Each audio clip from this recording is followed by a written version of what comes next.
palavra.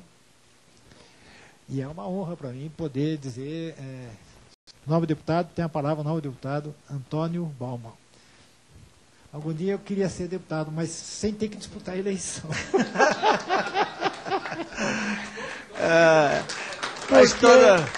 Porque pegar voto é difícil, né? Então vai ser na ditadura. Né? Nomeado. Meu querido companheiro, deputado Ângelo Aguinolin, que preside essa mesa, doutor Luiz Paulo, doutor Denísio Liberato, doutor Rodrigo Ávila, e muito especial referência ao Sardenberg, que é uma pessoa que o Brasil todo conhece e admira. Eu fui testemunha de um período nessa casa, que foi o período 94, período do então presidente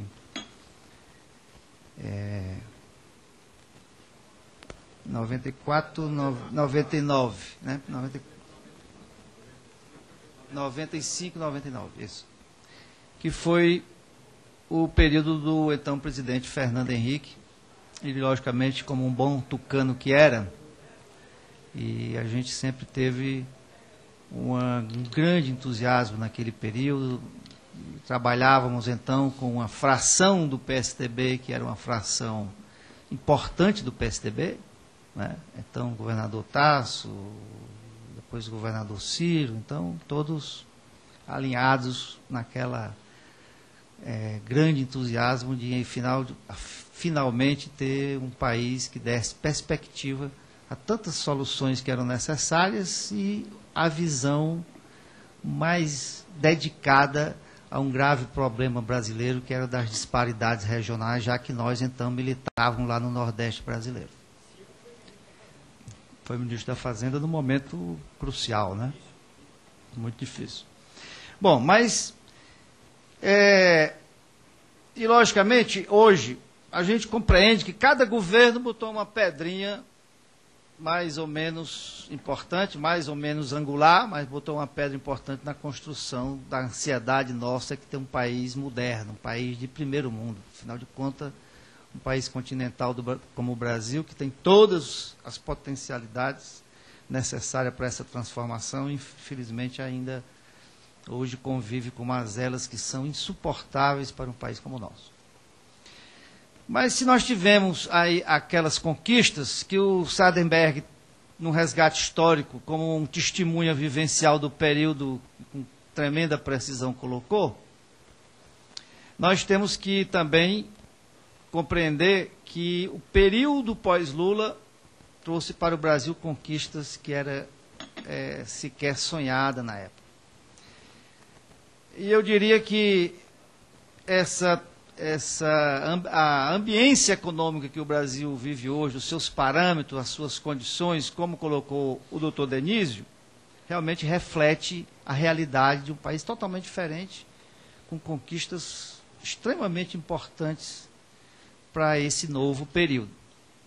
Mas foi a grande ausência que o PSDB não teve a coragem de fazer, que era estender os programas sociais, que foi visto por nós então, que era necessário resgatar milhões de pessoas no Brasil e de famílias, onde a panela amanhecia com a boca para baixo e anoitecia também, porque não tinha o que colocar dentro daquela panela durante o dia. E essa realidade brasileira, que foi, com certeza, o grande mérito do governo do Lula, foi ter a coragem de generalizar uma visão que já estava formatada, né, mas timidamente implantada, que gerou uma nova fase da transformação do país. Então, esse programa social, com a transferência de renda, impactou também o sistema produtivo brasileiro, mobilizou a economia de uma forma tal que, especialmente nas regiões mais deprimidas do país, promoveu uma transformação profunda e que gerou também uma necessidade de infraestrutura extremamente importante em diversas áreas, área de portuária, infraestrutura de modal viário e modal ferroviário e tal, que muita coisa está em andamento, andam menos rápido do que nós gostaríamos, mas são mudanças que também auxiliam, são estratégicas não só para a região, mas o país, né? Entre aspas, uma das razões é a mudança do sentido da logística brasileira, do centro do Brasil para a região dos portos equatoriais do Brasil. Mas isso aí é outra coisa. Bom, então essa nova realidade, que é a realidade dessa transformação, e um dos vetores foi a implantação e a coragem de implementar os programas sociais do Brasil e resgatar 50 milhões de brasileiros que vivem em condições subnormais de vida, foi essa coragem que gerou grande parte do impacto da realidade que nós vivemos hoje no Brasil. Muito bem. E nós somos absolutamente cientes disso e creio sinceramente que o povo brasileiro vai ser generoso com a presidenta Dilma e reconhecer, ver de gratidão essas conquistas que nós não tivemos como PCDBistas do passado, não tivemos a coragem de fazer. Mas eu quero começar a minha fala, meus queridos companheiros, por uma pergunta do Sardenberg. Onde estamos nós nesse momento? Eu quero tomar a fala a partir dessa pergunta. Então, se o programa social gerou essa transformação, e hoje nós podemos dizer, sem exorbitar muito do raciocínio e da afirmação, de que não há fome no Brasil,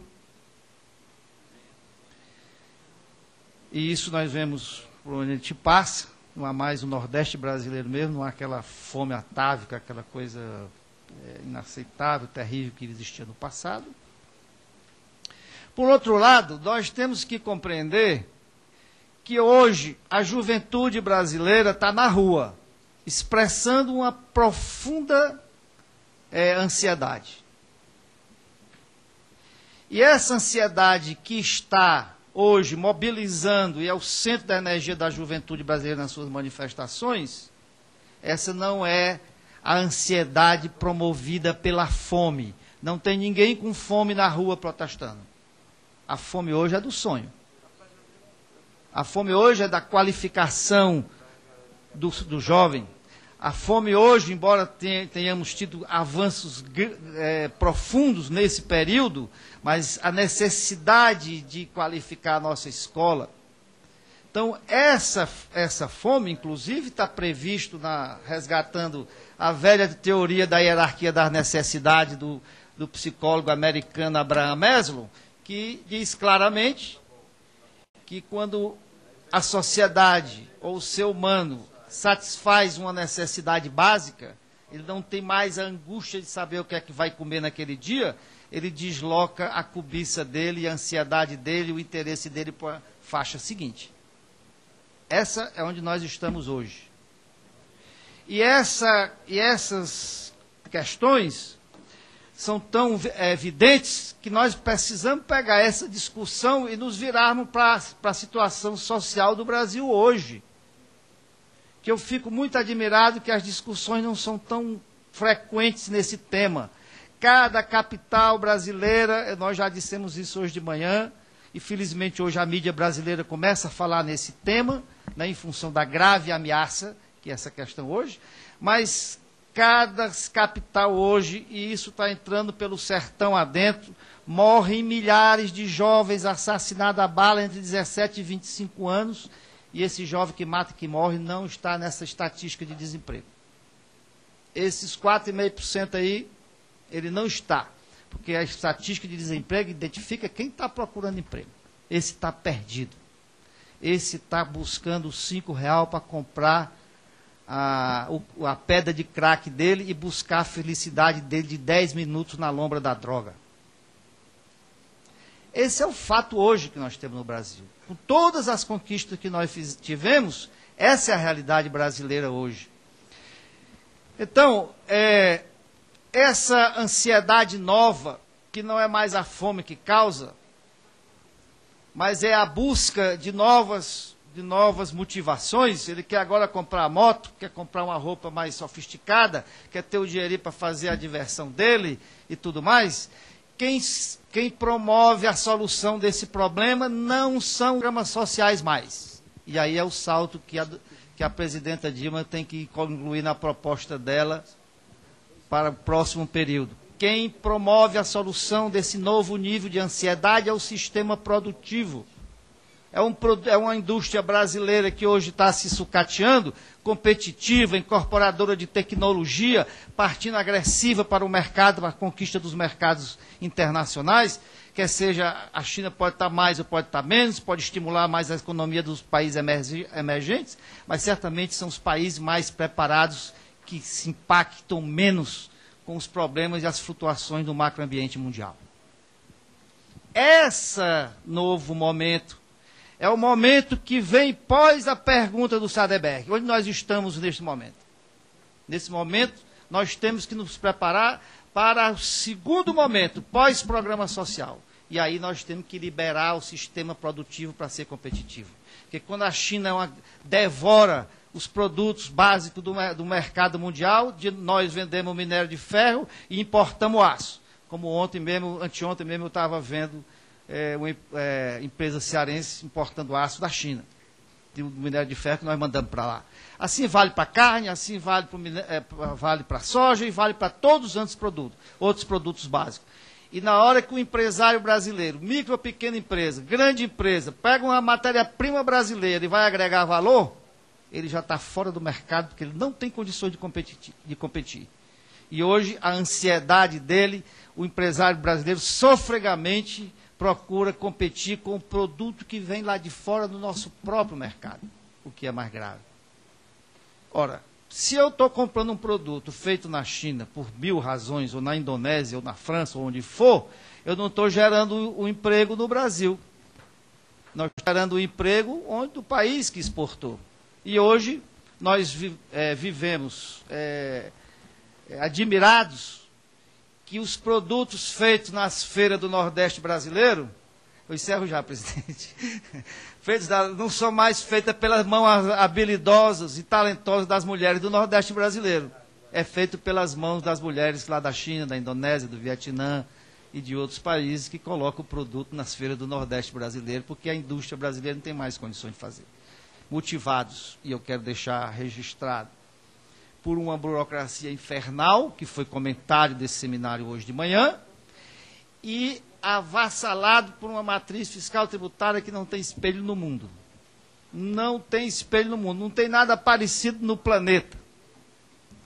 E aí, nós estamos hoje, a indústria brasileira está vitimada por essas mazelas, sem condições de competir nem no mercado brasileiro, e, logicamente, aquele que não foi capacitado, aquele que hoje está vitimado por essa hecatombe nacional que é a droga, aquele que jovem, né, morreu com a bala implantada no órgão vital,